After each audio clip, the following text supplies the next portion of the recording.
everybody. Welcome to Pod Jam. We are so thrilled to have you here for our opening event. Pod Jam, if you don't know, if you're new, you're just hearing the word, it is a 2-day event that we are starting with this very panel right here, Actual Play Podcast 101.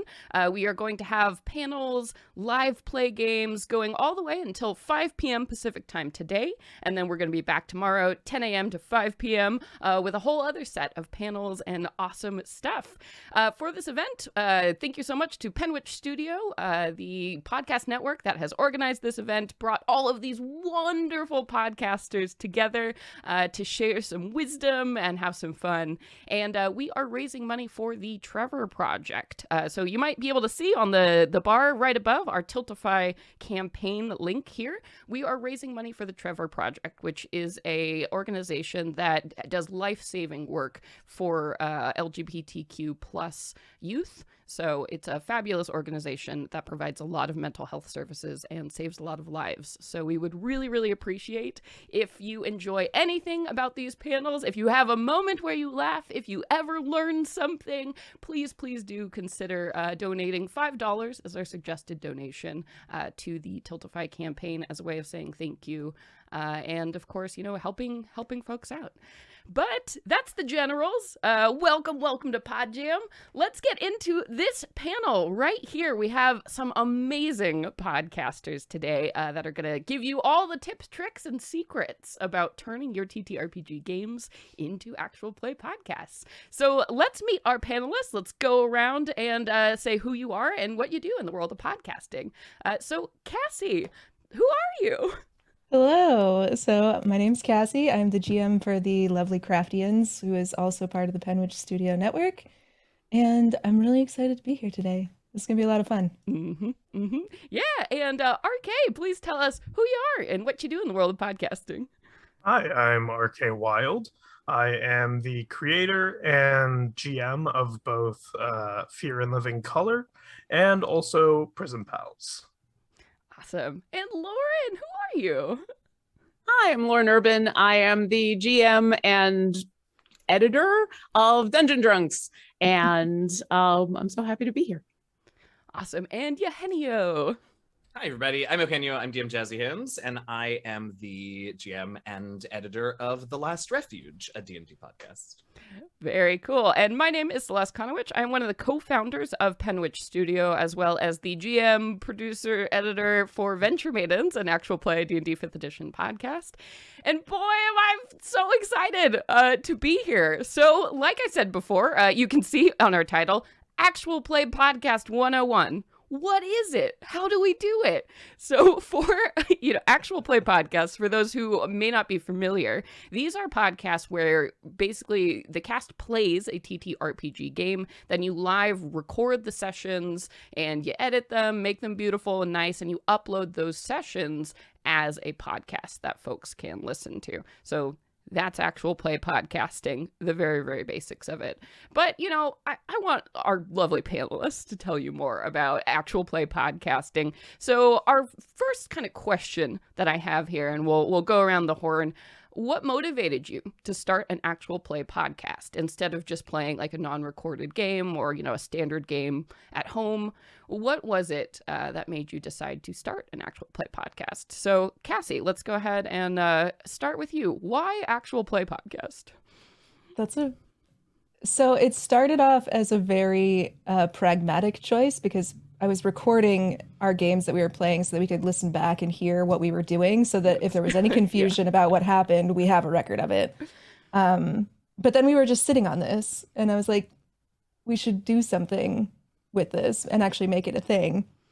At that point in a certain campaign, we were already well into it and I didn't think starting in the middle was a great idea. So I just spun off and started The Lovelies from the get-go thinking that this is going to be an actual play podcast. So it started pragmatic. It's ended very fun. That's a really good trajectory to Yeah. go on. I feel like Right? that's a rarity in life. Awesome stuff. Yeah, I mean, being able to have a record of your games, I imagine, is just so helpful. As somebody who is a note-taking disaster, I definitely know that having my sessions like recorded has made it so much more meaningful to engage with the story Yeah. over time.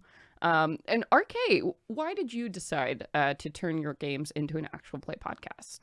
So for Prison Pals, I was actually convinced by a friend who was like, "Hey, I love the game we're currently in. Why don't we make a podcast?" And basically them being like, "We got to do it," and that convinced me. For Fear and Living Color, actually, my reasoning was spite. I Yes. was Fear and Living Color is a QTPOC campaign story, like it's all QTPOC in horror, and it's because there wasn't any people of color in horror. There's Yeah. not many people of color in there's not many queer people in horror either. So that's really why that started and why it's going where it's going. So yeah, spite and good friends. Also an excellent combination. I had a very similar experience with starting Venture Maidens because it is an all-femme cast. And back, 5 years ago when we started, I was like, boy, it'd be nice to listen to voices that sound like mine instead of just more dudes. So I deeply relate to the spite reasoning.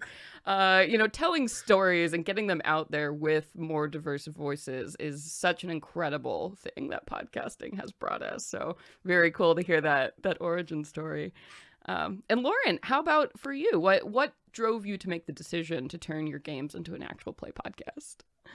So, sorry, our games started as actually live play shows for charity because a bunch of us got together for a convention that happens every year. We were all Rooster Teeth fans, and we were doing this once a year live play game that we would run as a charity event for one of the charities that basically does a whole bunch of work for Extra Life and stuff during the event. And we did it for a couple of years and it was really successful and we had a lot of fun. And eventually people started asking, hey, are you recording these? Are you putting these out? Are you going to do more of these? Because we were just doing the one a year. Right. And eventually we all said, we're having a lot of fun doing this. And 5th edition had just come out. And we said, okay, yeah, sure. Because a bunch of us had been in podcasting before or done some radio. And so it was kind of a natural evolution. We had already been playing together for a little while in this fun but weird performative environment. Right. And so taking what we were going to do anyway, which was play this D&D game and just putting it out as a podcast seemed natural because we're weird. So yeah, we started as charity and we ended up as just continuing to play in a podcast form.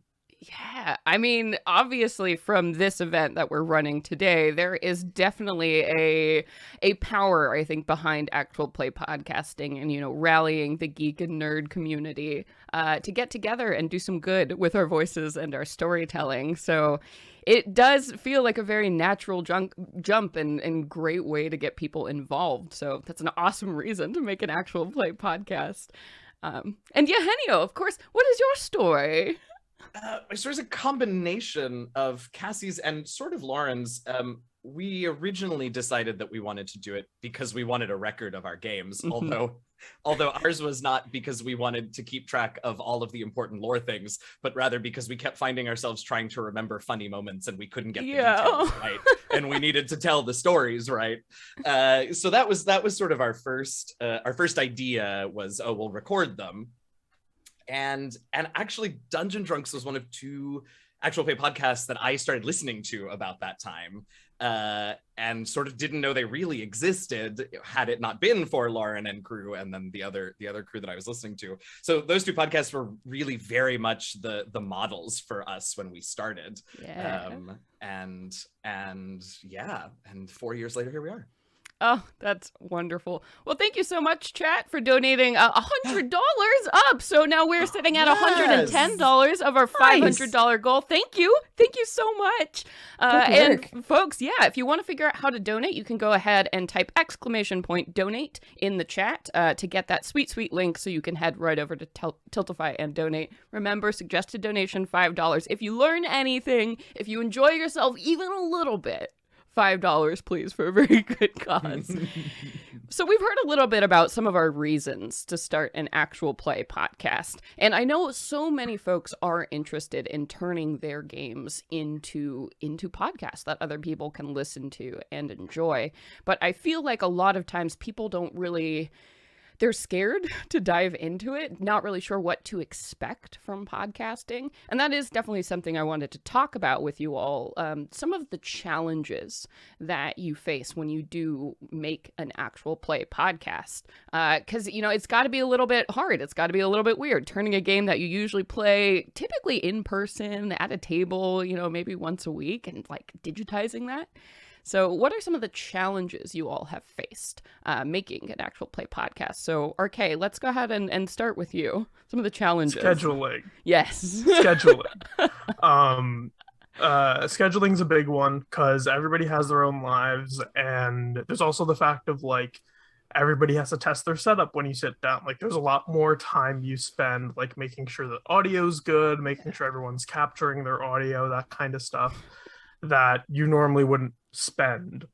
And then also making sure everyone sends in their files on time so you can start editing. Yes. And then also just the process of editing. I'm someone with ADD. Editing kills me. Yeah. Editing truly, I can't stand it. It drives me mad. And so those are two of my biggest struggles when it comes to like podcasting, is just scheduling and editing. Yeah, because on top of it's already historically, any of you who play TTRPGs out there, it's already hard to get a group of people together to commit to a regular game, and then adding all the additional elements of setup and breakdown and time management. It definitely is. It's a challenge, and especially when you have a podcast that's running for years and years and years, it's a huge portion of your life. Especially because like people's lives just change. Like constantly. We had for Prison Pals, we had two players who had to leave the show because one of them just graduated college and was getting a regular job, right? And the other one was moving across the country and had to figure out what they were doing when they got to their destination. Yeah. And so like it just like, especially if you're running one that goes for years and years, like life situations just change. And like dealing with that and trying to figure out what do we do with a podcast? Where does this stand as part of our lives? Yeah. Absolutely. Consistency, particularly when you're starting out and releasing episodes regularly, whatever regularly is for you, right? Which butts up against this scheduling thing. We tried so hard, and I, looking back, I probably didn't need to be quite so militant about it. But we went several years without missing a week because that was really important to us. But my God, was it difficult? Yeah. We ended up at one point, speaking of like scheduling and people coming in and out, somebody comes in and out of a home game, and of course you miss their character, you miss the storylines that character can whatever. But one of our players had a child, had to go on maternity leave from the show, and that suddenly became a thing. You have an audience now. It's not just the five of you at the table, but you have an audience that have attached to these, in my case, 4 characters, and they're each of them sort of has very specific things that they bring to the story that we are now telling. And so losing one of them was a real sort of trip because, as RK said, life happens, and we were thrilled, and it was great, but also we lost one of our 4 PCs for several months. Yeah, it's so interesting to walk the line between keeping something going, keeping this product coming out, but also wrestling with having a cast that is so close-knit and so dependent on each other. There are the constant issues, and what happens if God forbid somebody can't make it to a game because of like a disaster, or you're live streaming your game, and there's a lot of maneuvering that constantly happens definitely to maintain. would love to jump off of that, because I think that's one of the other hidden things to think about when you're going to put your game out as a podcast, is having that moment where you have the honest discussion with everybody who's going to be on it.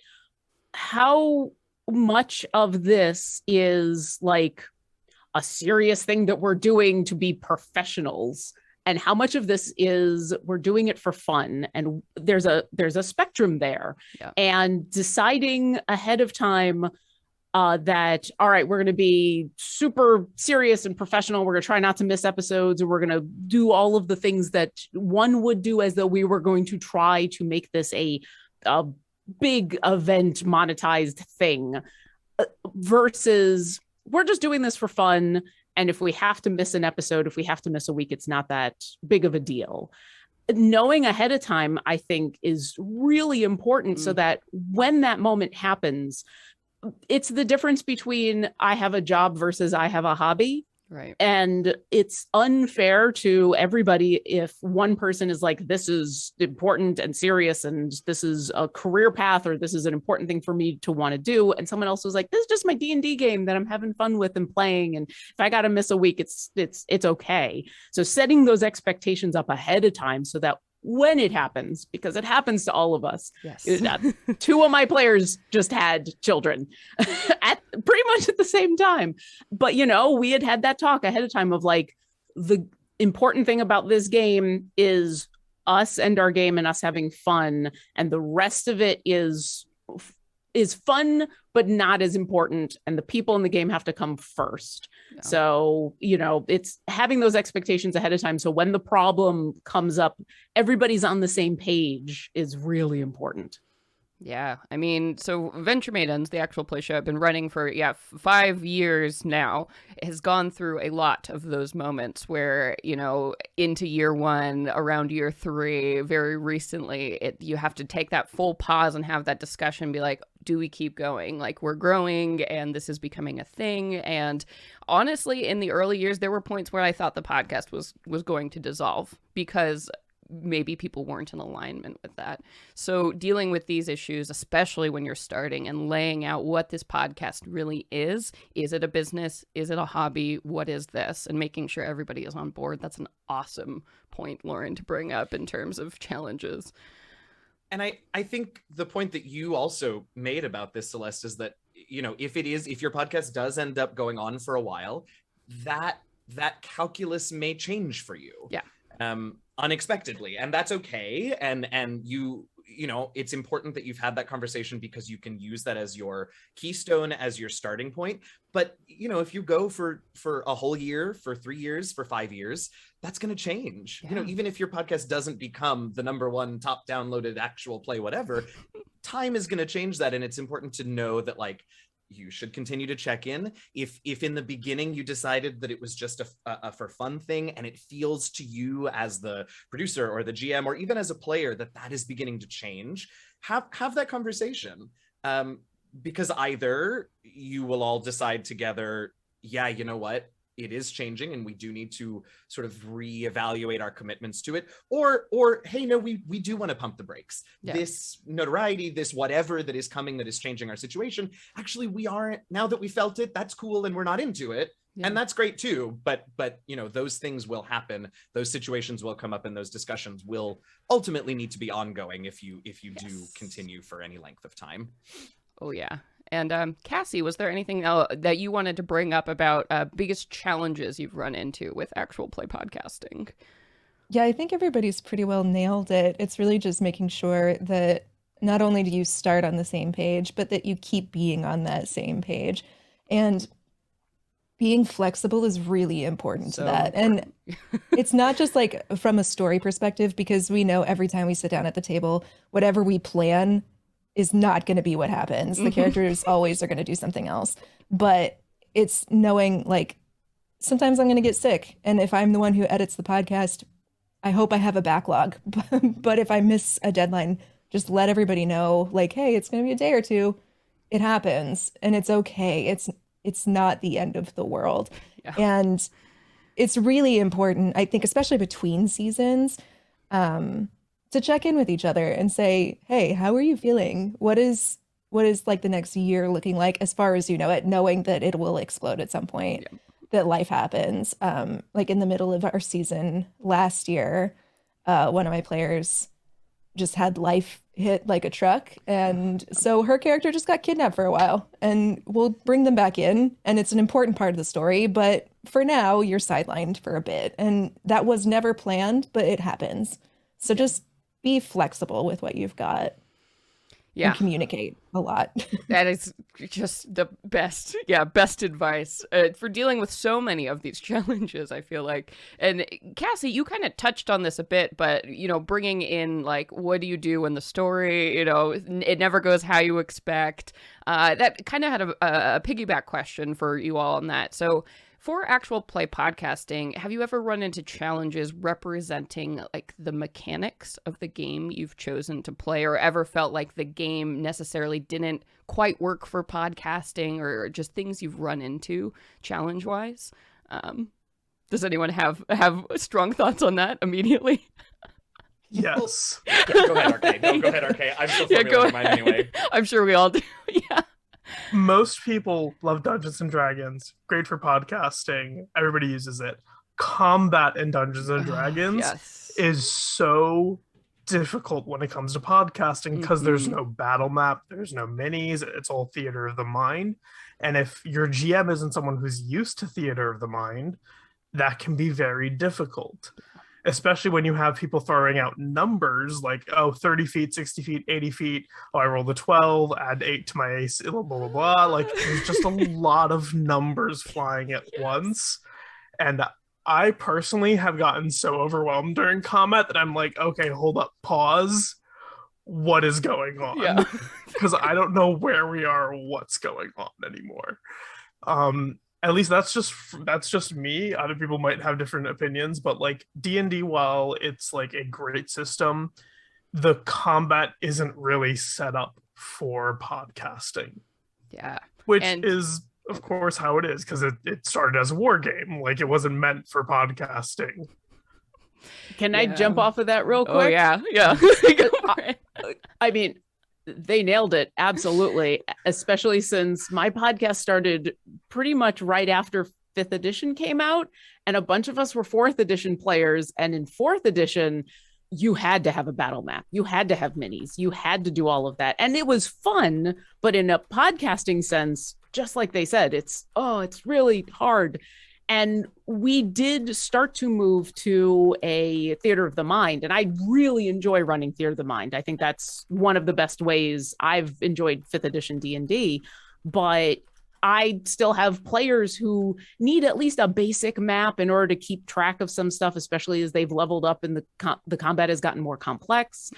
We've had to learn how to speak the things we're doing in ways that make sense to the podcasting audience. So I can't have a player say, all right, I'm going to move over here. Yes. Every once in a while, you have to prompt somebody and say, could you describe where here is? And it's, as the DM, it's the same kind of thing. I need to encourage my players by performing those actions, by saying, you know, the monster moves in this way over this terrain and comes up and is now next to you. And if there was one thing I could change, because we came from 4th edition, we used some of those optional 5th edition rules like flanking in my game. Oh dear. Yeah. And my players find it super fun and everything. But as we've moved on, as we've grown more and more used to theater of the mind, being able to like simplify all of that for the listening audience has been super important. So yes, thinking, even if you're going to use a battle map because some players just need to have that visual, it's really important to them. Just getting into the habit of saying very specifically what your character is doing can help a lot. Yeah. Yeah. Yes, for sure. And, you know, that people are relying on those very visual descriptions. So it is sort of untraining your brain from playing the game you're used to. And you're like, yeah, I got a 20 to hit and, you know, 5 damage. Boom. It's like, that doesn't mean a lot to like a listening audience who's trying to be there for the story. So learning how to describe those moments and really make them actionable instead of just a string of numbers is just huge. It's huge for actual play podcasting.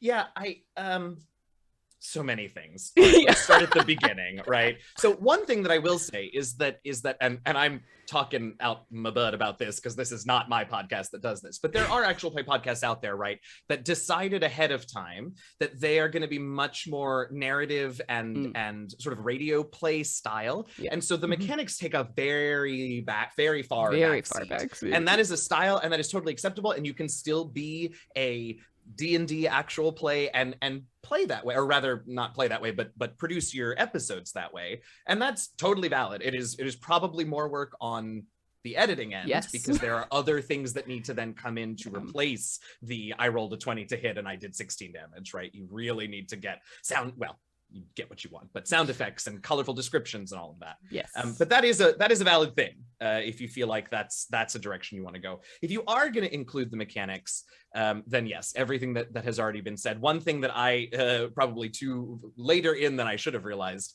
is that as the GM for one of these, particularly in combats, you want to constantly be refreshing the view of the battlefield, right? So I put in my initiative orders now where I need to recap where everyone is, what the state of the battle is, and I try and fit in 2 to 3 like initiative counts per round where I do that. The very least sort of at the top and then in the middle somewhere. But just keep refreshing. It's great for your players too, because it will remind them that they have to be descriptive, and obviously great for the audience because they get to keep up with things.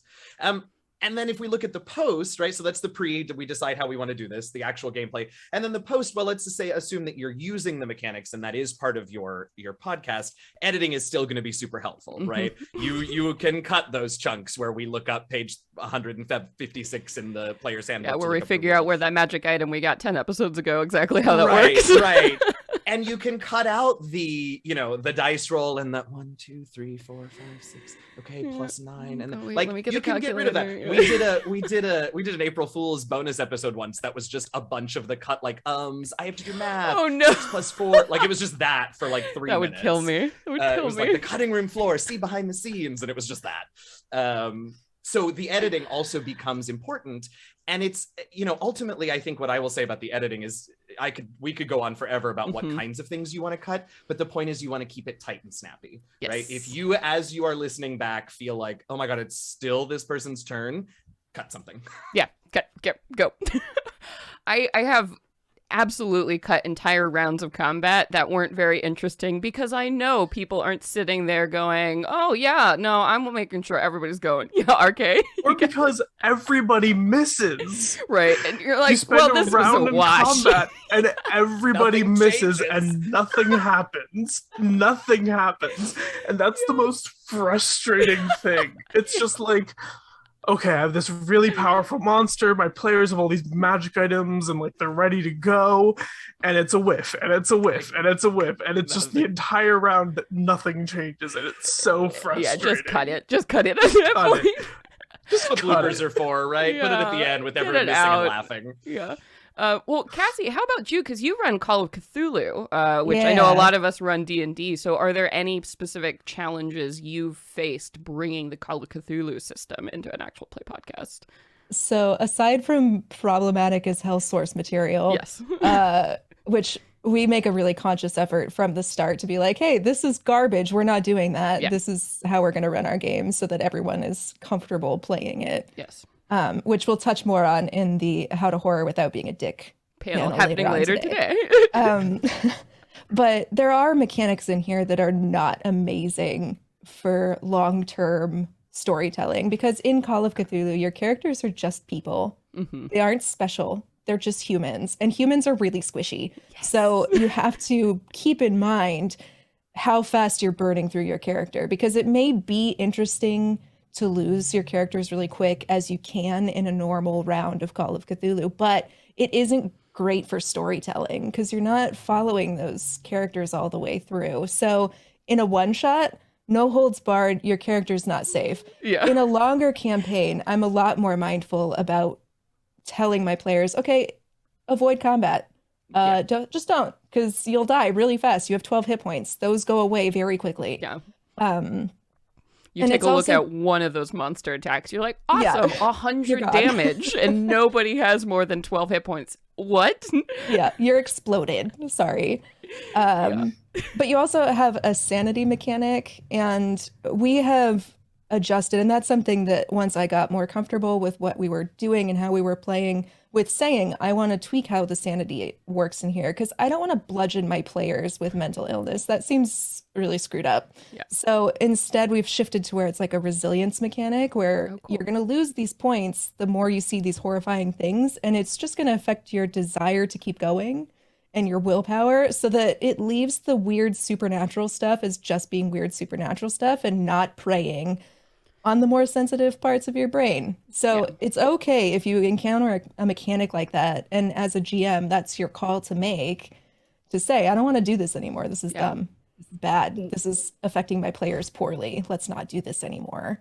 We actually did something very similar with Prison Pals. About halfway through the campaign, we realized that having, and because it's an all ages podcast, we realized that having any of the PCs die like on screen, especially since one of them was a child, would be kind of messed up. Yeah. So we ended up changing death saving throws to conviction saving throws, determining whether or not your player was going to be able to like continue the adventure. Right. And if they failed, they would basically say, I'm going to finish up what I'm doing right now, but after this, I'm retiring as an adventurer.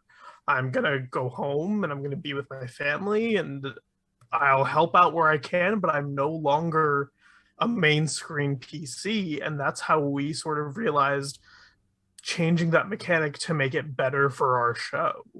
Yeah.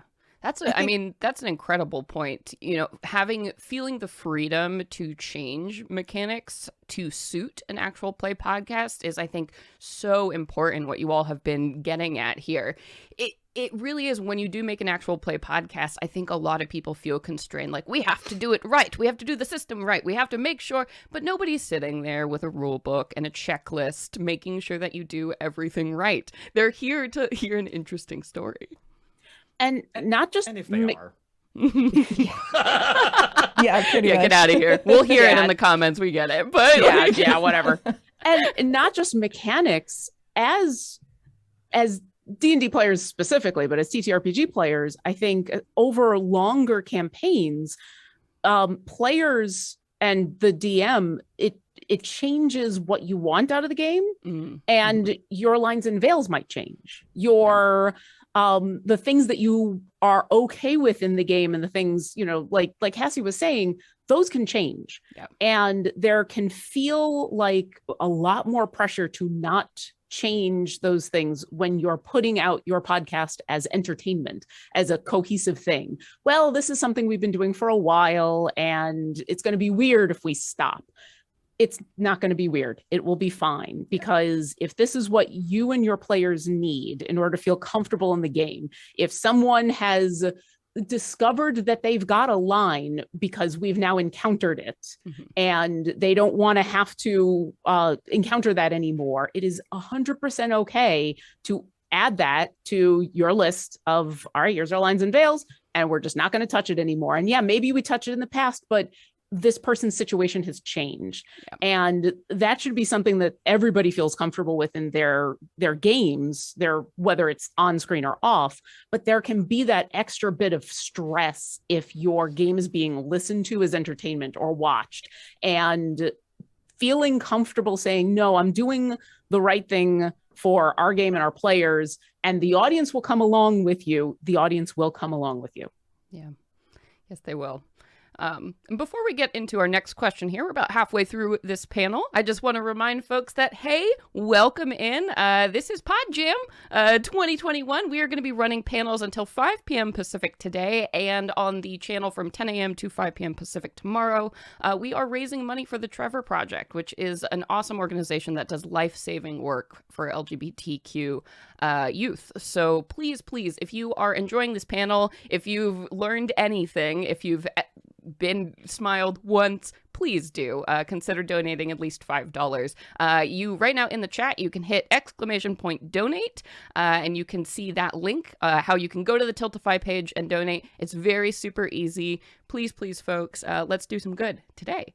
And speaking of doing good, we've talked about some of the challenges that we've faced so far with actual play podcasting, but I did want to take a minute to ask you all what has been the most rewarding moment or the best thing that has come out of turning your game into an actual play podcast. So Lauren, why don't we go ahead and start with you here? What has been the most rewarding part of running an actual play podcast? Anytime someone tells me that they got into playing TTRPGs because they listened to our show, every single time. Oh, yes. Every single time. It brings me joy. It makes me cry happy tears. Oh. It is the most rewarding thing as both a performer in general and as a D&D TTRPG performer in specific, knowing that someone was inspired enough by what we were doing to give it a try themselves. Yes. That's kind of the end goal for me, because I feel like this is something that should be for everybody. And if our game has inspired you to say, I can do that, then absolutely, every time it makes me verklempt. Yeah, one of the most rewarding things for me in Venture Maidens is because we have an all-femme cast. When women or non-binary folks come up to us and let us know, like, hey, I didn't know that, there were people like me playing this game. I didn't think it was a safe space for me. And now that they're like hearing they're starting groups and finding people, it's just, yes. Totally relate to that. Just bringing new people into this hobby we love so much. Oh my gosh, $100 donation. Thank you so much. Yes. So we are at $210 of our $500 goal. Oh my gosh. Thank you. Thank you. Thank you. You all are making so much of a difference by being here and by supporting the Trevor Project. Thank you so much.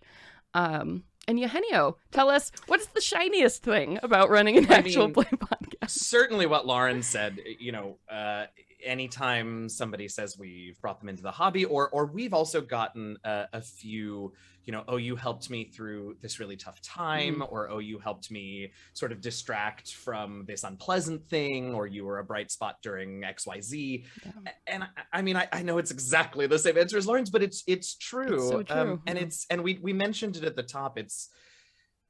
Actual play has been such a boon to the community because it shows how many of us of all different stripes are out there, right? Yeah. So we do get the messages of, it's so nice to hear, queer voices and queer stories just woven into the story without, neon signs pointing to them. Or it's so nice to hear a 3-to-2 femme balanced cast of role players. Or it's so nice to, all of those things. And that is, I mean, I don't think we knew this when we started, but that is certainly now one of the biggest reasons that we continue to do it, that we continue to put up with the scheduling nightmares, that I continue to, yell at my computer every Monday while I'm editing.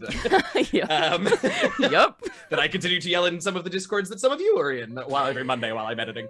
Well, you're supposed to be editing, Right, well, I'm supposed to be editing, right? Call me out in the middle of this panel. So that's certainly one of them. The other thing I will say is we did have one of our players had never played before until we started. Well, that's not true. I guess we did a one shot with her before we started recording just to give her a chance to try it out. Yeah. But watching her go from being very timid, she plays our druid, so from being very, I'm afraid of running out of spell slots, I don't want to do this, and there's a weird magic mechanic once a month in our world, so she was really hesitant about that, to watching her now be, in a lot of cases, sort of the logic and impetus behind the party a lot of times, flinging out spells, being such a consummate and confident D&D player. That, on a very personal level, has been super awesome for me and for the rest of the cast who have been playing together, since before 5e came out. So that's been a lot of fun too. Yeah, fantastic. I have a player who did the same, where she started off very reserved and she wasn't super sure what we were doing, and now she's just an all-star. And every single time there's a new player or a new character that she wants to be, I'm just like, yeah, do it. I trust you implicitly. You can knock it out. And every time she just puts herself 100% in. So I think for me, on top of hearing from all of our listeners that they're having fun and they're really enjoying something, watching my friends grow, and not just in my podcast, but my podcasting friends, seeing their accomplishments and seeing how far they get to go. That's amazing too. Yeah. That's probably one of the best reasons to keep going. Yeah, there's something about podcasters. Like, I just, it's such a lovely community. There are a lot of geeky and nerdy spaces that are very dicey and scary. I think we can all acknowledge in light of recent times. But something about actual play podcasters. I've met so many and just been so overjoyed to see and learn and grow and connect with people like you all and everybody, you know, on these panels over this weekend. So. And RK, is there anything in particular that's so shiny about running an actual play podcast? Just like Lauren and Eugenio said, like getting the people who were like, oh, the representation. We even had a few people who said like, oh, your show helped us come out. Oh, that's amazing. Which is always just like heart-wrenching. Yes. And I won't repeat like what everyone else already said, but the other thing that like is the shiniest fan art. Yes. Yes. So good. We will talk about like anytime we get fan art, we will talk about that for literally years. We're Yes. still talking about fan art that we got like after the first session. Like it's still so good. It's still so good. Especially like it's incredible to see like some fan artists who like stick around with your community. You watch them grow as artists as the show continues, as their art becomes better and better and better, and you're just like, this is incredible. And it's so good, and I love it so much. Every day I remember that we have fan art for some of our shows, and I'm just like, and everything, heart. everything better. Yeah. I will say also one of the reasons I've really enjoyed about actual play podcasting is that it's kept my friend group together, because I'm one of those people, I'm not very good at maintaining friendships, or a lot of friendships. I get very overwhelmed. But the fact that I have a group of friends that we show up every other week and we record this game, and we've been doing it for 5 years, and like we have this schedule, and that's how we've built our lives around it. I don't think I could have those like close friendships and keep those people so close to me without doing Venture Maidens. So bringing people together, actual play podcast, yes, 100% for that. And so bringing us to our next question here. Thank you so much, everybody, for those donations coming in. I saw a bunch of $5 donations. We're sitting at $235. Thank you so much. We're almost halfway there. Can we get $15 more, please? As we go into this next question, which is really good advice that you all are getting for free. So definitely worth a $5 donation to a good cause. So here, this is, what is your top piece of advice for someone thinking about starting their own actual play podcast? So your top piece of advice. So Eugenio, let's start with you. This golden advice that is definitely worth a $5 donation. Oh god. I think there are so many things, right? I think that's sort of my piece of advice is know that this is more than a home game, but that you can set how much more. Yeah. And you know, do the show that you would want to hear. Don't come and try and produce The Last Refuge. Don't go and try and produce, you know, Venture Maidens or any of our shows. Pull what you like and do the show that you want to do. Ask for advice. Do the show that you want to do. Because if you end up doing it for 3, 4, 5 years, you better enjoy yourself. Yes. Right? Better And even be if there are making things, something right? we love. I make no secret. If we finish this campaign and we decide to continue podcasting, it is no secret that I will be hiring an editor. Yep. Because I no longer enjoy that part of it. Yes. But because we are still making a show that I like to listen to, I listen to every episode after it comes out, which is deeply narcissistic, but like it is what it is. Same though. Same though. Great. Well, then I take it back. Maybe I'm being too hard on myself. No, we all do it. We all do me it. feel good. And so we do, right? And And all of our podcasts have been going on for a minute. We listen to the things, we find the things that we like, we do the shows that we like to do. So even when scheduling is hard, and it's gonna be hard, even when editing is a slog, and it's gonna be a slog, right? Even when you get your first poopy review and it's gonna feel poopy, like you're still making a show that you enjoy. Yes. And that is a thing to aim for consciously, because it is more than just a home game you enjoy. You really got to enjoy the product as well as the process. Yes.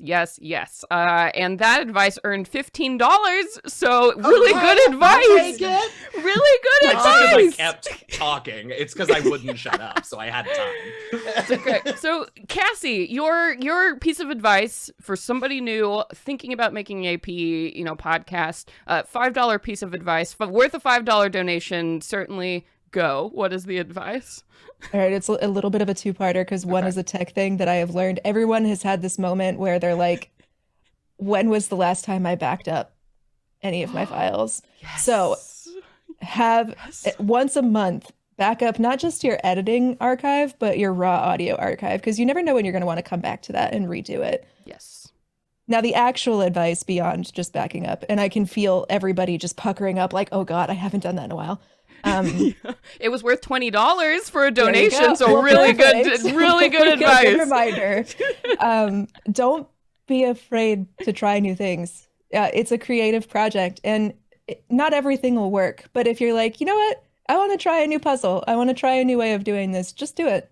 I mean, at worst, you're just like, well, that didn't work, and I'll never do it again. Yeah. At best, that came out really amazing, and you know that that's what works for you, and it's a great creative endeavor for you. So just try new things. You don't have to get locked in. Push yourself. That is great advice. Yeah, feel free to shake up routines. If you do want to add some new theme music, or you want to do your outros a different way, or you need to make your games, jump to bi-weekly instead of weekly to make things work, get it, do it. Do yourself a favor. And honestly, if your audience loves your show, they're going to stick with you through things like that, especially if you take the time to explain why you're making changes.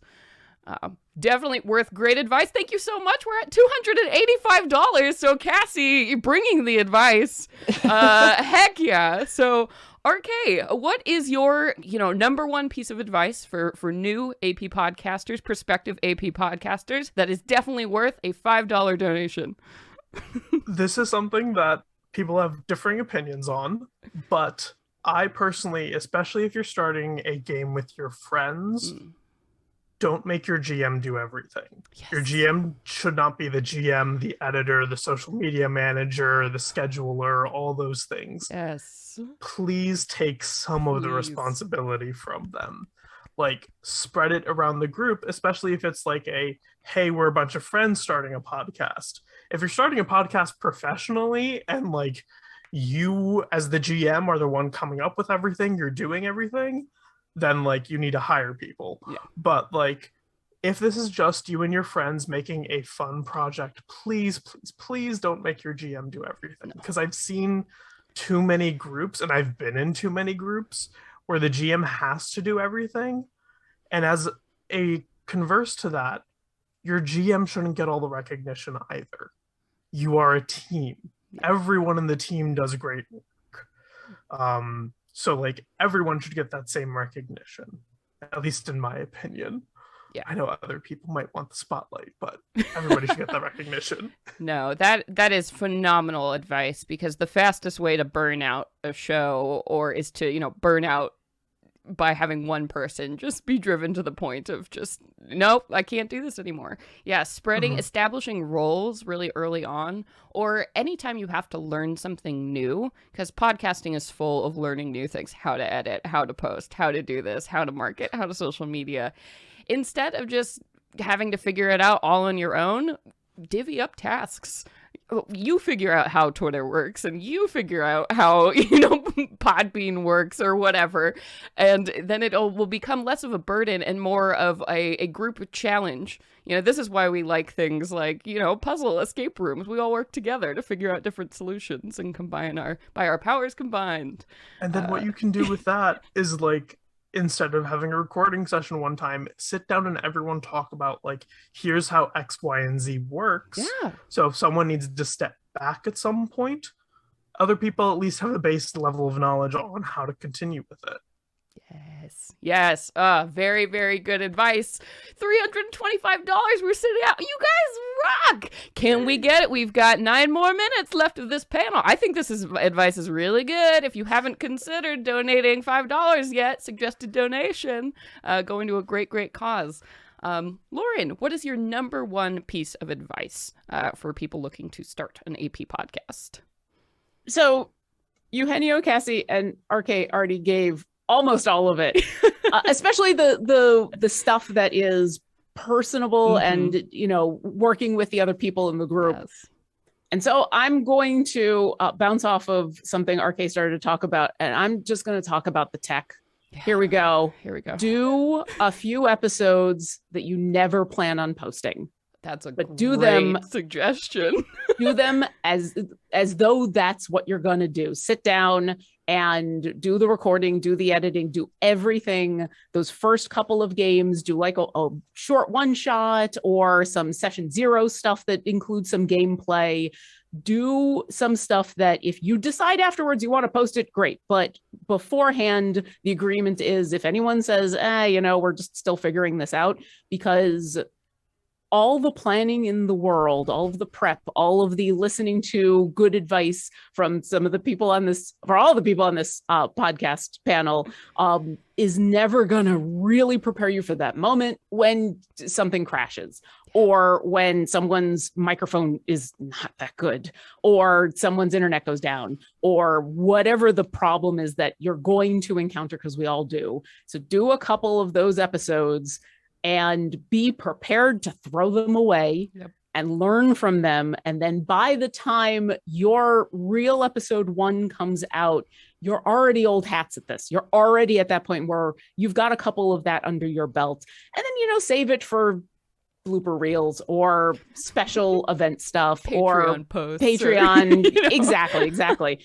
But do that first episode that is just going to go in the garbage if you need to, so that there's a little bit of that pressure off, so that when the technical stuff gets in the way, because it's gonna be okay. Yeah, that is really, really worthy advice, chat. Wow, that is great. I'll just chime in and say too, learn how to record in 2 different places, especially if you're recording live. So I always record my Zoom audio as a backup track, and we have all our individual microphones. Look into software that can do 2 recordings, because I starting out, I have lost entire episodes of audio just because things just didn't work, or you didn't hit record, or I'm sure we've all been there, and it's like, what do we do? Learn how to rip audio from a YouTube track, or whatever you need to do. Just be aware that people are fallible, and the more countermeasures you can set up early as possible, the more grief you are going to save. Not just people. Technology. Computers also dislike everyone. Will ruin you for no reason. Oh gosh, yes, for no reason. Be prepared to be betrayed. There you go. Absolutely. Actual Play Podcast 101. So we're coming up here on our time. We've got about 6 more minutes. So maybe we can do this last question as like a lightning round. We're going to do a lightning round here. And we are still sitting at $325. Thank you all so much. As a reminder, we're going to be running panels until 5 p.m. today, Pacific time. So definitely make sure, get your friends in here. Tell them, to check it out. All this great advice we're doling out here. And to donate to a really great cause. So lightning round. Anything you wish you had known before starting an actual play podcast. Like anything that you're like, gosh, piece of advice, I can travel back in time, tell myself this right now. Anything you wish you had known. Lightning round, Cassie. Literally anything about audio and audio editing would have been great. Yeah. Anything specific, like just one piece, like use this microphone or this setting or something. Oh, God, all of the above, because I came into it having no audio background whatsoever, and everything that I have gotten to this point, I have hard won learn. So just be gentle with yourself too. But yeah, I wish I would have known anything about audio. Very good. Travel back in time. Tell yourself that. Yes. And RK, anything you wish you had known before starting an actual play podcast? As a GM, plan less. Yes. Great. Really good piece of advice. Lauren, how about, I think that speaks for itself. Lauren, how about you? Anything you wish you could travel back and tell yourself before you started? It's okay to have conversations with your players about how you want the actual production to go and how you want the story to go, as though this is a TV show or a movie. Yeah. That is not going to take away from the fact that this is still a collaborative storytelling game that you're playing live. It is 100% okay to off air, not just do the stuff that you need to prep for a game, but talk about it like it is a produced show and plan some things out. That fantastic advice. See, $100 advice. Thank you so much. $370. Yes. Yay, you all rock. Thank you so much. And Eugenio, flashback in time. What's the one thing you wish you could tell yourself before starting your AP podcast? I actually think about accessibility. Yeah. We are about to record our 200th episode and have been super, super remiss in not having transcripts. And so having to go back and get transcripts for 200 episodes sucks a whole lot more than if we've been doing it for the past 4 years. We're going to do it because it's important. Yeah. But think about accessibility. Podcasting is a very specific medium. Yeah. And so the accessibility tools and resources that you're going to need are equally specific. Yeah. Yeah, plan ahead for those challenges, for those other methods of engaging with the show as soon as you can. Think ahead. Well, that is all fantastic advice. Thank you all so much for sharing your experiences, answering some questions. We hope this panel was helpful to all of you out there who are either hoping to start an actual play podcast or looking to level up the one that you already have. So thank you all so much. Let's go around, and panelists, please tell folks where they can go to find you, support what you do. Cassie, where can folks go to find you? Yeah, so you can find me anytime over at the Lovely Craftians podcast. We have a Twitter at Lovely Craftians. I have a personal Twitter, LovelyGM_Cassie. And we just hang out pretty much in everybody's chats. If they're streaming something, there's usually someone around. So, Heck yeah. And RK, where can folks go to find you? So you can find me on Twitter at Russ Wildest. You can find my podcast at Prism Pals and at Fear in Living. Those are two of my podcasts, and yeah, that's basically it for me. Awesome. And Lauren, where can folks go to find you? You can find me on Twitter as Obo Lauren. You can find the podcast that I GM and edit and produce as at Dungeon Drunks, also on Twitter. And yeah, we've got a lot of episodes, and we'd love it if you'd come along. I'm also the content coordinator for Idle Champions of the Forgotten Realms, so I do a bunch of stuff with them. And I'm on a couple live play shows that are also available as podcasts because, you know, the podcast joy must continue. Yay, yes, everywhere, spread it around. And Eugenio, where can folks go to find you? Yeah, you can find me on the Twitters at DM Jazzy Hands, and you can find The Last Refuge on Twitter at DND Last Refuge.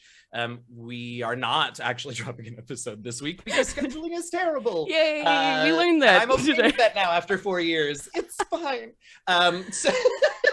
But normally we release new episodes on Wednesdays, and we're recording episode 200 on Tuesday. So yes. Need something for a long car ride. You got lots to go back to.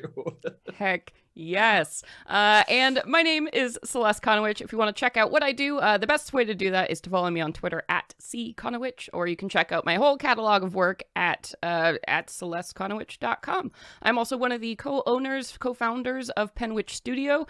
So please do, give us a follow on Twitter. We're doing a lot of awesome work to uplift voices in geekery in general. So, and of course, stick around at 11:15. So we're going to take a little 15-minute load in, load out. We're going to be back with podcast nitty gritty, editing resources and other tech, which will be a very helpful panel. So you'll be seeing Eugenio No back pressure. for that. No pressure.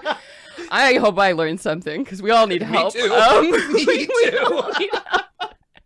And of course, we are raising money for the Trevor Project. So make sure to get folks in here. Check out that Tiltify page. If you haven't already, we are suggesting a $5 donation. If you learned anything, if you enjoyed anything for even a second, we would love for you to donate $5 to this life-saving organization.